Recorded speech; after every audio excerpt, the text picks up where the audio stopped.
Swastiastu, Om Awigenamastu, Nama Sidam. Halo anak-anak kelas 6, bertemu kembali pada kesempatan hari ini bersama Pak Kadek.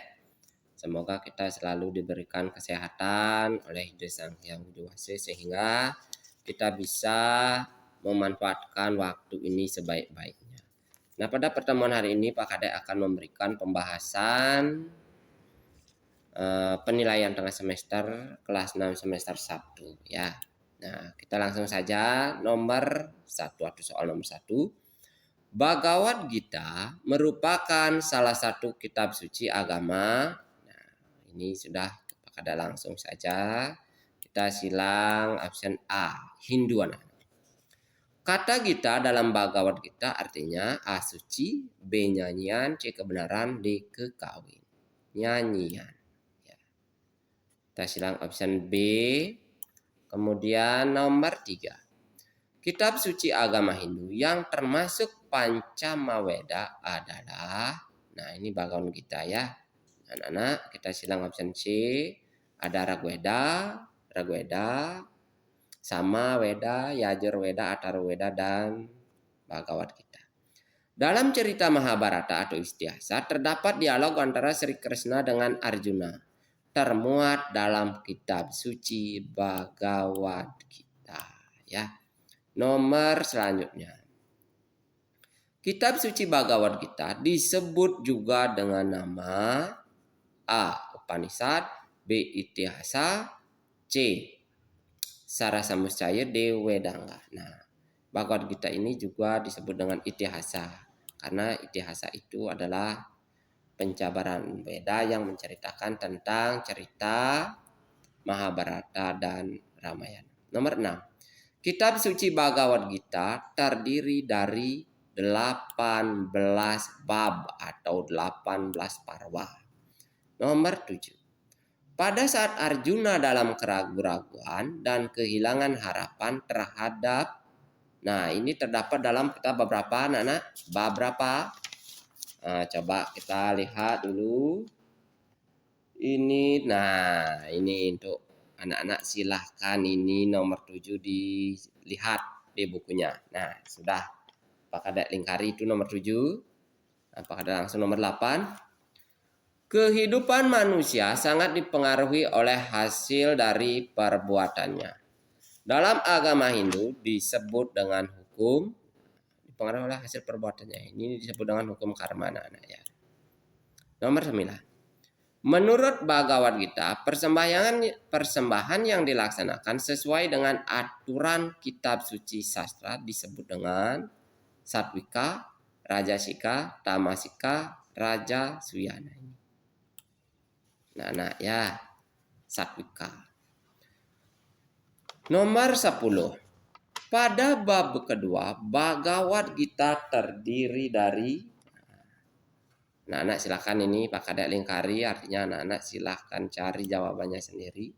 Ya, A28, 34, 42, apa 72? Nah, 72 ya.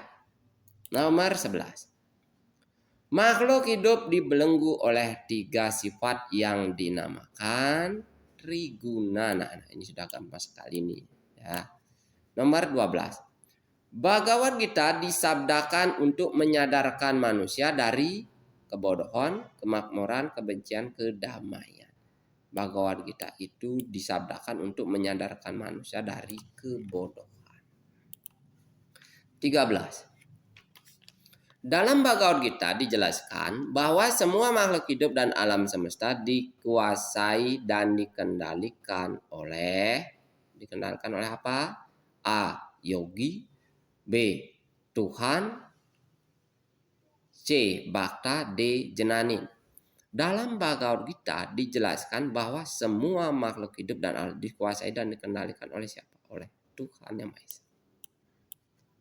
Nomor 14. Makna yang terkandung dalam sloka-sloka Bhagavad Gita dapat dijadikan sebagai tuntunan hidup. Ya.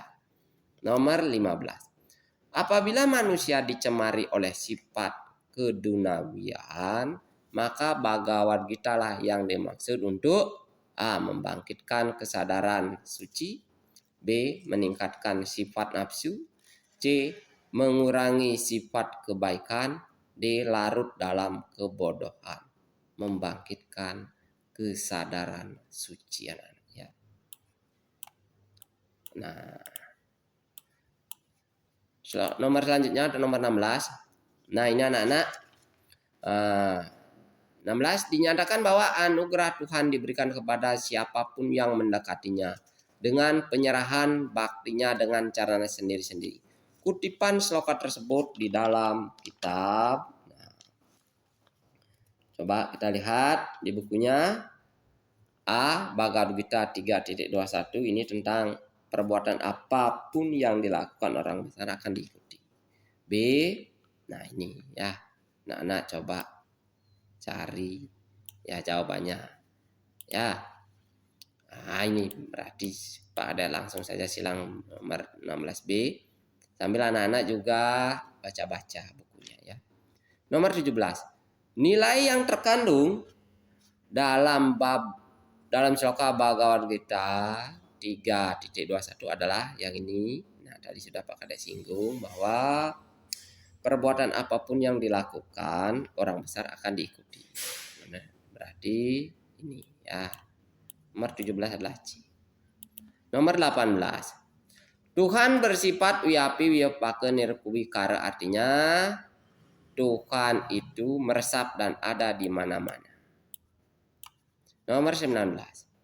Di bawah ini yang merupakan sifat-sifat dari Daiwi Sampat. Daiwi Sampat itu artinya sifat-sifat kedewataan. Ya. Kuat, suka memaafkan, kesucian, ketatwakan, takabur, bebas dari dosa, sama ini berarti. Inilah sifat-sifat kedewataan. Nomor 20. Ya. Bhagavad Gita berapa ini? 17.13 memuat tentang hendaknya yang dilakukan berdasarkan sastra. Dua macam bentuk enggak ini. Pada langsung saja ya. Berdasarkan sastra atau berdasarkan petunjuk-petunjuk dari lontar ya seperti itu. Dasar kepercayaan dalam agama Hindu disebut dengan nomor 21 Pancasrada. Yang merupakan tri kerangka dasar agama Hindu adalah Dharma, Karma, Yajna, Susila yang merupakan 3 kerangka susila anak-anak ya. Ada tatwa atau filsafat, ada etika atau susila, ada upacara atau ritual. Pancasrada berasal dari bahasa Sanskerta yaitu dari kata panca dan serada. Panca berarti 5, serada berasal dari bahasa Sanskerta yaitu dari kata panca dan serada berarti serada itu artinya keyakinan, kepercayaan ya. Nomor 24. Pancasrada artinya 5 kepercayaan atau 5 keyakinan dalam agama Hindu. Nomor 26, anak-anak. Bagian-bagian Pancasrada adalah ada Widisrada, Atma Serada, Karma Pali Serada, Punarbau Serada, dan terakhir Moksa Serada. Berarti sudah jelas ini jawabannya adalah B. 26. Keyakinan akan adanya kebebasan yang tertinggi yaitu bersatunya Atman dengan Brahman disebut menyatu dengan Brahman, artinya moksa namanya. Nomor 27.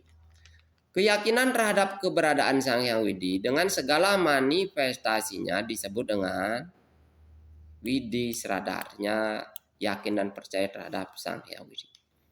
Bagian Pancasrada yang keempat adalah anak-anak kalau bisa ini tidak boleh dibulak-balik ya. Widisrada, Atma, Karma, Punarbau, dan yang terakhir adalah Moksa. Jadi langsung saja kita silang nomor C. Atma Serada artinya keyakinan terhadap, nah ini 5 percikan-percikan terkecil dalam agama Hindu yang menghidupi semua makhluk hidup. Om Narayana Widya-asti Kastit. Nah ini yang kedua. Anak-anak sudah sering melakukannya. 31. Keyakinan akan adanya hukum sebab akibat atau hasil perbuatan disebut dengan karma pala. Ini adalah hukum sebab akibat. Nomor 32. Fungsi Atma adalah memberikan kehidupan kepada semua makhluk hidup atau sarwa prani ya. Kita silang option D anak-anak. 33. Gede Rajasa adalah anak yang tidak jujur. Dia sering menyontek saat ulangan. Suatu hari kelakuan Gede diketahui oleh guru. Gede pun diberikan hukuman. Hal yang tidak patut ditiru. Ini dalam Pancasrada disebut karma pala. Hasil dari segala perbuatan. Kalau menyontek ya dihukum, kalau mencuri ya mungkin akan dipenjara, seperti itu ya. 34. Contoh penerapan keyakinan akan adanya Sang Hyang Widi dalam kehidupan adalah, untuk Sang Hyang Widi adalah rajin trisandi setiap hari. Lanjut nomor 35. Salah satu contoh penerapan keyakinan akan adanya moksa yaitu dengan tidak mudah mengeluh, selalu bersyukur, menjaga kesehatan, menjalankan ajaran catur marga. Ada bakti, karma, jenana marga yoga, dan raja marga yoga itu harus dilaksanakan. 36. Adanya perbedaan kehidupan manusia yang lahir ke dunia ini dikarenakan faktor titik-titik yang dilakukan pada masa hidupnya di kehidupan yang lampau. Ini adalah karma, anak-anak. Ya. Ada sancita karma pala, ada prarabdha karma pala, ada kriyamana karma pala. Itulah yang membuat kelahiran atau punarbawa di kehidupan ini sesuai dengan karma atau hasilnya. 37. Salah satu contoh penerapan keyakinan akan adanya atma dalam kehidupan adalah melanggengkan kidung-kidung suci, menerapkan ajaran Tatwa Masi, merawat kesucian pura, selalu bersyukur. Salah satu contoh penerapan keyakinan akan adanya atma. Nah, ini B anak-anak ya. Tatwa Masi artinya kamu adalah aku adalah kamu. Nah, ketika kita atma itu ada di setiap makhluk ya. Berarti kita di sini ada atma, di teman lain juga ada atma ya, seperti itu. 38. Salah satu contoh penerapan keyakinan akan adanya karma pala dalam kehidupan adalah karma pala. Menjaga kebersihan tubuh, selalu giat bekerja dan berusaha, rajin bersemayam, mengendalikan sadripu. Apa nih? Ini, anak-anak, mengendalikan sadripu. Karma dalam kehidupan, menjaga kebersihan tubuh masuk, selalu giat bekerja dan berusaha juga boleh, rajin bersembahyang ini lebih ke Widisrada, mengendalikan sadripu. Boleh juga ini. Kalau tidak A mungkin D ya, lebih tepat mungkin D anak-anak ya. Sadripu kalau kama, marah, tidak boleh marah. Kalau marah resikonya seperti ini gitu. 39. Salah satu contoh penerapan keyakinan akan adanya punarbawa dalam kehidupan adalah rajin bekerja, selalu berbuat kebaikan sesuai dengan ajaran agama Hindu, selalu bersyukur, suka beramal. Contoh penerapan keyakinan adanya punarbawa. Rajin bekerja, selalu bersyukur. Nah, ini bersyukur ya anak-anak. 40. Moksa adalah tujuan akhir agama Hindu. Dalam kitab suci disebutkan dengan sloka Moksartam Jagadita Yaca Iti Dharma. Nah, anak-anak, sampai di sana pembahasan PTS kelas 6 semester 1. Apabila dalam proses penyampaian materi ini atau dalam pembuatan video ini ada beberapa kesalahan, Pak Kadek mohon maaf. Pak Kadek akhiri dengan param santi. Om Santi Santi Santi Om.